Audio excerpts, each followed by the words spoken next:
Bien, donc avant de préparer, j'avais demandé au syndicat de m'envoyer quelques questions que vous vous posez. Bon, bien entendu, on ne va pas répondre à toutes ces questions et pour certaines questions, on n'a pas forcément la réponse parce que, comme l'a dit Antoine, on vit une période difficile, hein, c'est-à-dire qu'aujourd'hui, sur la physiologie de la vigne, il se passe des choses qui ne sont pas écrites dans les livres. Hein. Bon.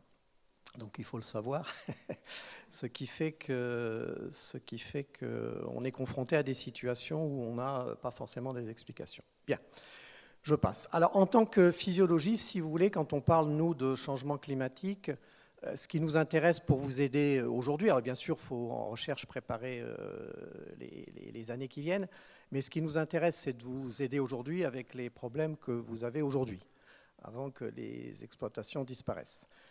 Donc, ce qui nous intéresse, c'est de comprendre, pour pouvoir agir, les effets de la lumière, de la température et de l'eau sur la vigne. Hein. C'est-à-dire, à partir, Antoine parlait de vagues de chaleur, ben à partir de quand une vague de chaleur, ça devient un vrai problème, par exemple, sur la typicité des vins. Hein. Voilà, c'est une question et c'est pareil pour l'eau et la lumière. Voilà. Le cauchemar des vigneronnes et des vignerons aujourd'hui, c'est la variabilité entre les millésimes. Hein, et c'est pour ça, si vous voulez, que dans cette présentation-là, j'ai fait la même à Toulouse l'année dernière, organisée par l'IFV, c'était sur l'eau, et on me demandait des chiffres et des recettes. Alors là, j'ai supprimé les diapos sur les chiffres et les recettes, parce qu'on ne peut pas vous donner on peut vous donner des chiffres, mais on ne peut pas vous donner de recettes. Hein, c'est-à-dire qu'il faut, je dirais, aujourd'hui piloter au cas par cas et millésime après millésime. Je ne sais pas si je suis clair en disant ça. Quand on parle par exemple irrigation, ben, quand on voit la variabilité en termes de pluie qui va impacter sur la réserve utile des sols, forcément d'une année sur l'autre, ça ne va pas être les mêmes quantités d'eau qu'on va apporter, etc. D'accord ? Voilà. Donc, alors quelques messages rapidement. Il n'y a pas de culture de vigne sans eau. Hein. Bon, ça c'est la palissade. Il faut de l'eau pour cultiver la vigne, ça c'est une chose. Et d'autre part, il n'y a pas de variété les vinifera ne sont pas résistants ni au stress hydrique ni à la température. D'accord ? Donc vous pouvez aller chercher des variétés dans le monde entier, c'est bien. Elles peuvent être intéressantes pour vos terroirs, mais elles consommeront pas forcément moins d'eau et elles sont adaptées, mais de façon différente, on pourra en reparler. Bien. Quand on parle de contraintes hydriques ou quand on parle de contraintes thermiques, il faut raisonner, en ce qui concerne la vigne, par stade phénologique. D'accord ?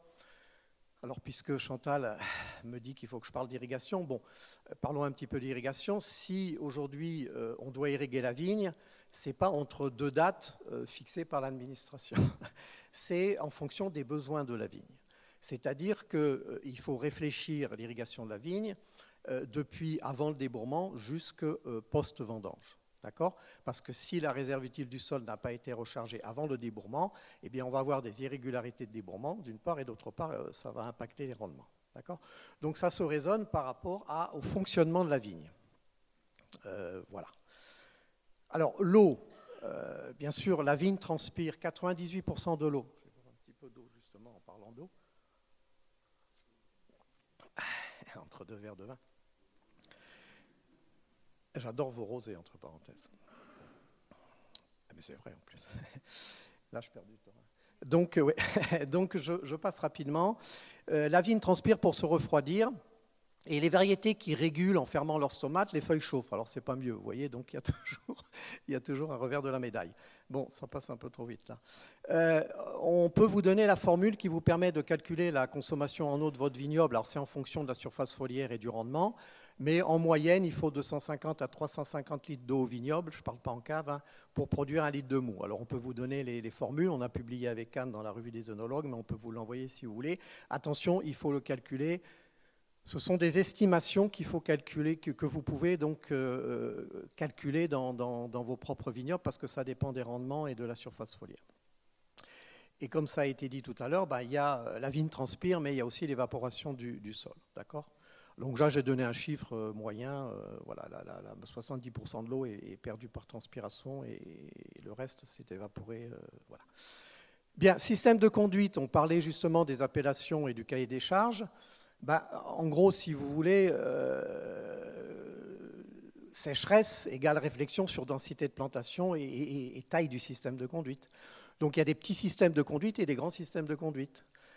Donc en plein été, pour vous donner des chiffres, puisque vous aimez bien les chiffres, en plein été, un petit système de conduite comme un gobelet par exemple, hein, peut transpirer 2,5 litres par jour. Alors évidemment, c'est adapté à sa surface foliaire et au rendement. D'accord ? Un grand système de conduite qui va nous faire par exemple 20 tonnes hectares dans certains pays, lui, il va transpirer 25 litres par jour. Vous voyez, donc c'est un facteur 10. Voilà, c'est comme ça que ça. Donc plus il y a de feuilles, plus ça transpire et plus la vigne consomme de l'eau. Donc pour le futur, comme le disait le président, il faut réfléchir effectivement au cahier des charges. Voilà. Alors, en ce qui concerne l'eau, comme en ce qui concerne la température, si vous voulez connaître l'état hydrique de la vigne ou piloter l'irrigation, il faut mesurer. Ce n'est pas magique, ce n'est pas en se promenant dans le vignoble et en regardant la vigne qu'on peut faire de l'irrigation de précision. On peut irriguer en se promenant dans le vignoble, mais si vous voulez économiser de l'eau, il faut mesurer. Et donc, on mesure à 3 niveaux, on mesure à 3 niveaux, si vous souhaitez mesurer. On mesure au niveau du sol, au niveau de la plante, et on mesure aussi la demande climatique. Donc, quand on veut établir des stratégies d'irrigation, soit on choisit les mesures que l'on veut faire, mais il faut mesurer. Alors, il faut mesurer pour savoir, pour connaître, c'est un peu comme quand vous allez chez le docteur, il prend votre pouls, votre tension, etc. C'est pour connaître l'état hydrique de la vigne et savoir quand il faut apporter de l'eau et combien. D'accord ? Alors, je ne vous donne pas de recette, mais ce n'est pas très compliqué à faire. Voilà. Donc, on mesure. Alors, maintenant, quand on parle d'état hydrique de la vigne, c'est des raisonnements en seuil. D'accord ? C'est des raisonnements en seuil, ce n'est pas magique. Donc, soit la vigne, elle n'est pas stressée, soit elle est stressée. Et donc, je prends juste ici l'exemple des potentiels hydriques foliaires de base. C'est peut-être une méthode que vous connaissez, sinon je n'ai pas trop le temps de le détailler. Mais le raisonnement en seuil est important parce que ça vous permet, donc, par exemple, je vous donne une recette. C'est encore partie des dogmes et des idées reçues. Il ne faut pas stresser la vigne, hein, c'est pas bien. Parce que justement la vigne c'est un pétrolier, elle met 10 ans pour réagir. Alors si vous la stressez, vous allez progressivement perdre les rendements, vous allez accuser le climat et c'est parce que vous l'avez stressé. Vous l'avez stressé de différentes manières, on peut en reparler. Et donc la recette c'est, quand on ne sait pas trop quoi faire, eh ben, on évite que la vigne rentre quand on irrigue, on évite que la vigne rentre dans la zone rouge. D'accord ? Mais attention, cette zone rouge, il faut un petit peu la calibrer aussi, c'est pas magique. Les premiers seuils ont été publiés par le professeur Carbonneau en 1998.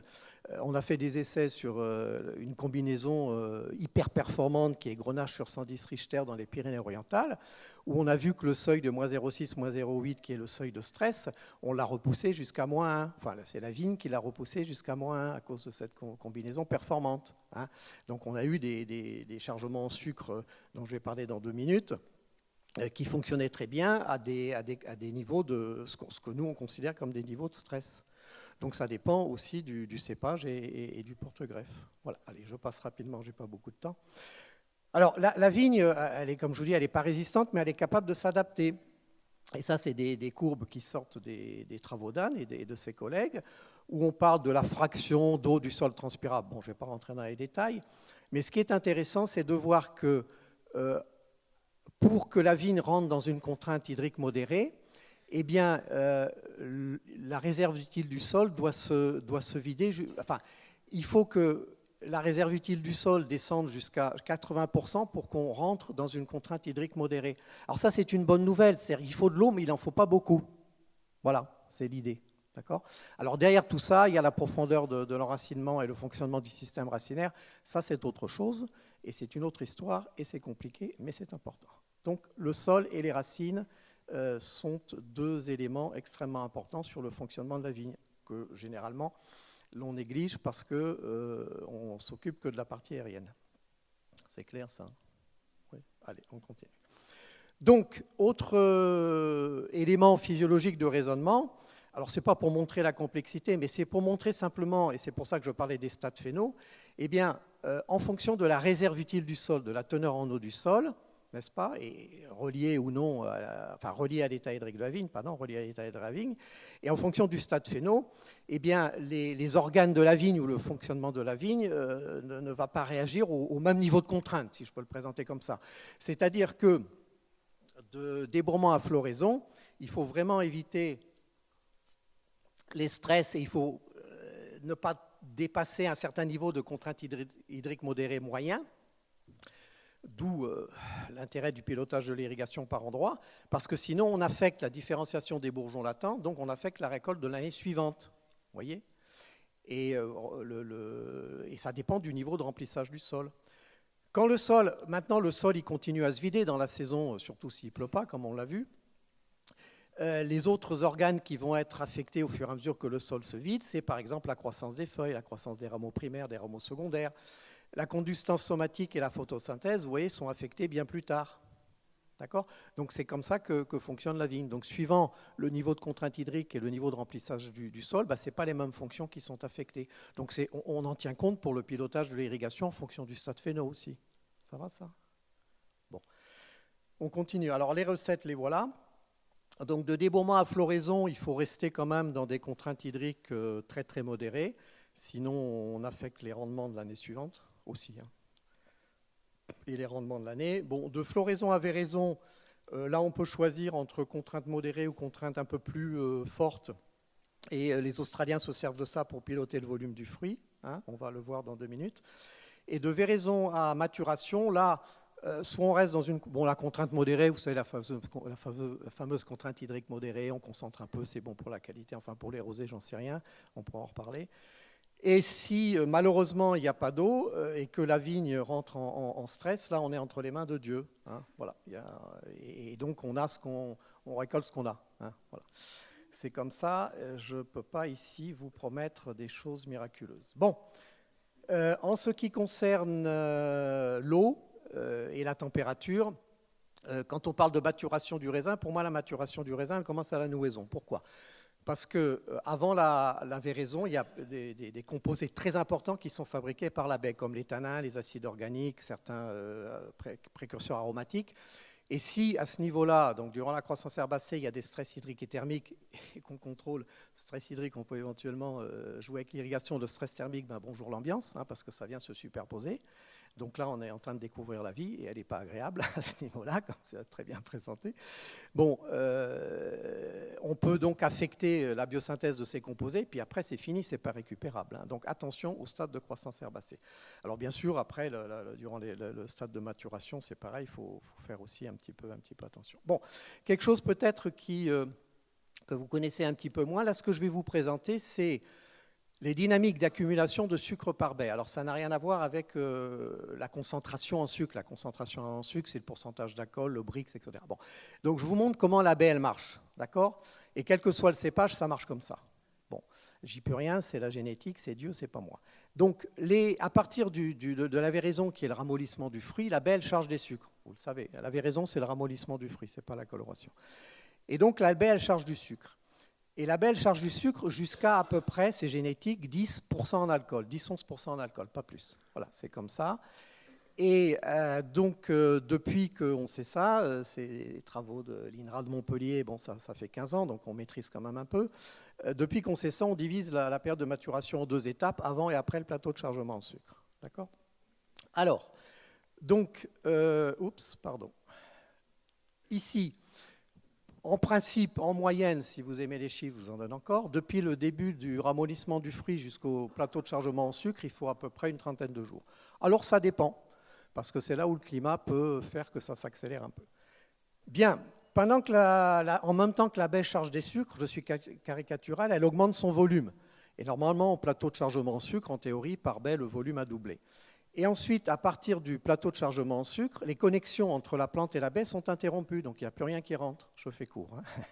Il n'y a plus rien qui rentre. Et ça, c'est un point clé très important, parce qu'il n'y a plus rien qui rentre, mais la baie continue à perdre de l'eau par évaporation. Et donc, comme la baie perd de l'eau, eh bien, qu'est-ce qui se passe ? On a les degrés qui augmentent. Donc, dans le cadre du changement climatique, l'augmentation des degrés n'est pas due au fait que la baie charge plus de sucre, c'est dû au fait que la baie perd plus d'eau. Et vous allez me dire, oui, mais alors, voilà, au plateau, s'il n'y a plus rien qui rentre, si on irrigue, est-ce qu'on peut compenser ? Et non. Vous êtes d'accord ? Bon, 5 minutes. On ne peut pas vraiment compenser, sauf asynchronie de développement des baies. Alors ça, c'est autre chose, je n'ai pas le temps d'expliquer. On ne peut pas vraiment compenser. Donc l'irrigation, ce n'est pas magique. D'accord ? Alors ce plateau de chargement en sucre est très important parce que c'est à partir du plateau que, par exemple, l'acide malique est dégradé. On a le niveau le plus faible. C'est à partir du plateau que la biosynthèse des anthocyanes est interrompue. Et à partir de ce plateau, donc, on a développé un modèle de maturation dont peut-être que j'aurai peut-être le temps d'évoquer. Sur le plateau, c'est à peu près tout, Anne, c'est bon ? Allez, on continue. Bon, ça c'est juste pour vous dire que voilà. Donc ça, blablabla. Alors, ici, c'est une expérience d'une thèse d'un collègue Bernard Ojeda. Bon, ça, c'est un truc qui date d'il y a 20 ans, donc ce n'est pas nouveau. Et c'est simplement pour montrer qu'en modifiant l'état hydrique de la vigne avant véraison, on peut contrôler le volume du fruit. D'accord ? Et c'est irréversible, c'est-à-dire même si à partir de la véraison, on remet de l'eau, le volume du fruit ne gonfle pas comme à l'équivalent d'un témoin. Je ne sais pas si je suis clair, ça va ? Et c'est ça que les Australiens utilisent ça pour piloter le volume du fruit versus qualité, concentré, plus concentré, moins concentré. D'accord ? Alors vous pouvez vous amuser à ça, mais attention, le seuil, ça va être de ne pas perturber le métabolisme, comme je vous l'ai dit. Parce que si vous descendez trop bas en contrainte hydrique, là, vous allez commencer à fusiller l'acidité, les arômes et tout le bazar. Hein, voilà. Je fais simple. Hein. Donc ici, juste pour vous dire que les seuils, on les a quand même établis avec le fonctionnement de la vigne et la composition du fruit. Donc, ce n'est pas des trucs qu'on sort d'un chapeau et qui sont magiques. Il y a 20 ans de travaux là-dessus. Ça a été publié. Enfin, tout ça, on le sait. Je passe rapidement. Oui, alors, quand la baie perd de l'eau, on va au flétrissement. Alors ça, c'est pas bien non plus. Parce qu'à partir de 20% de baies flétries, je vous donne des chiffres, hein, comme ça permet de situer le truc. À partir de 20% de baies flétries, on change la typicité du vin, le style de vin, le profil aromatique des vins. Voilà, bon, pensez-y. Hein. Alors vous allez me dire comment on fait pour estimer le pourcentage de flétrissement de baies qu'on a. Ben, on ne peut pas, hein, c'est compliqué. Vous savez que dans un vignoble, il y a entre 6 et 10 millions de baies. Hein, non, je vous dis ça comme ça, parce que des gens qui dégustent 3. Moi, la dégustation de baies, ça marche très bien. Mais rappelez-vous, quand vous dégustez 10 baies, vous en dégustez 10 sur 6 millions ou 10 millions. Hein. Pareil quand on fait de l'échantillonnage, hein, on prélève 200 baies, mais c'est sur 10 millions. Okay, donc ça représente. Mais ça marche bien, ne vous inquiétez pas, vous pouvez continuer, c'est pas un problème. Non, mais la dégustation de baies, ça marche bien. Bon, ici, ce sont. Mais en plus, c'est vrai, c'était pas du tout. Ok, je vais conclure. Donc ça, c'est juste dans les Côtes-du-Rhône des essais qu'on suit pour montrer que la vigne a été stressée avant la véraison. Il a plus 60 mm, ça n'a pas permis de récupérer quoi que ce soit, ni la qualité ni le volume. Pensez aussi à la taille de la vigne. Donc si votre vigne est mal taillée et que les flux sont interrompus, ce n'est pas la peine d'irriguer, hein, ça ne sert à rien. Et vous avez, il y a des vignobles où il y a des pertes de rendement et de vigueur, c'est parce que la vigne est mal taillée. On y pense, il faut raisonner intégré. Hein, pareil, l'irrigation, ce n'est pas magique. Hein. Voilà, le rôle de la lumière, j'en parle pas, mais vous savez qu'en modifiant le microclimat des grappes, vous pouvez modifier le style de vin, la typicité. Voilà, bon, tout ça c'est connu. Je passe rapidement. La température aussi va jouer sur la composition aromatique du fruit. Donc vous voyez, maintenant on commence à jouer avec trois acteurs. Et c'est là où ça devient compliqué quand il s'agit de raisonner. Parce qu'en recherche, on en maîtrise un, et puis on en fait varier un, puis on maîtrise les deux autres. Dans le vignoble, bonjour l'ambiance, hein. Si je peux me permettre. Mais enfin, on a quand même des solutions. Voilà, la date de vendange, c'est crucial. Si vous cherchez la fraîcheur, il faut réfléchir, date de vendange, je ne sais pas si tu en parles. Bon, et puis je crois que l'ICV en parlera cet après-midi. Donc la date de vendange, c'est crucial. Ça, c'est dans la boîte à outils, c'est un truc, il faut y réfléchir. Et avec le modèle de chargement en sucre qu'on a développé, on peut vous aider à travailler là-dessus. Si vous cherchez la fraîcheur, alors je parle de la fraîcheur aromatique, pas de l'acidité, hein, c'est important. Voilà, donc la date de vendange, pensez-y. Dans la boîte à outils, si vous voulez, Monsieur le Président parlait de la recherche. Bon, il y a quand même des choses dans la boîte à outils, si vous voulez. Donc, il y a des trucs qu'on peut appliquer sans faire 10 ans de recherche. On n'est pas obligé de faire 10 ans d'expérimentation à chaque fois qu'on applique une solution. Donc, aujourd'hui, il faut aller de l'avant, il faut appliquer des trucs qu'on sait. Vous voyez, je ne sais pas si je me fais bien comprendre. Il faut appliquer, il faut y aller. Il ne faut pas à chaque fois dire on va expérimenter, on va mettre une thèse, on va faire appel à la recherche. Oui, c'est important, mais il y a des choses qu'on sait, qu'on applique, et point final. Et en général, en 1 ou 2 ans, on a un résultat. Ça peut aller assez vite. On a quand même des trucs dans la boîte à outils. D'accord ? Alors, suivant les outils, ils sont court, moyen, long terme. Voilà. C'est clair, ça ? Qu'on arrête, voilà.